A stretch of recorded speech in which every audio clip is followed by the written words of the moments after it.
When Winnebago introduced the Revel, we shook up the RV world with the first real off-road capable camper van built on the four-wheel drive Mercedes Sprinter chassis. This year, we've upgraded and outfitted the Revel with a new lithium battery system, new heating system, and several interior upgrades.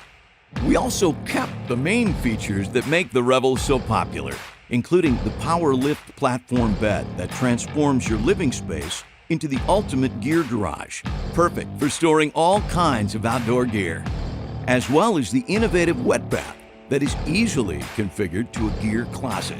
The latest edition of the Revel continues to break new ground with a redesigned galley, improved cabinetry, and a new interior.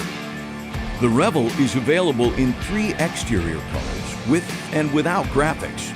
It also features 2 125 amp-hour lithium iron phosphate batteries that can be charged with the rooftop solar panel, by shore power, or by the dedicated second alternator.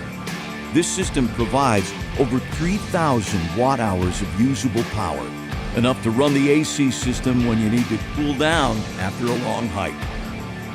And the new hydronic heating system provides comfortable, quiet heating in even the most adverse conditions and is controlled by a user-friendly LED touchscreen that can monitor all the system's functions.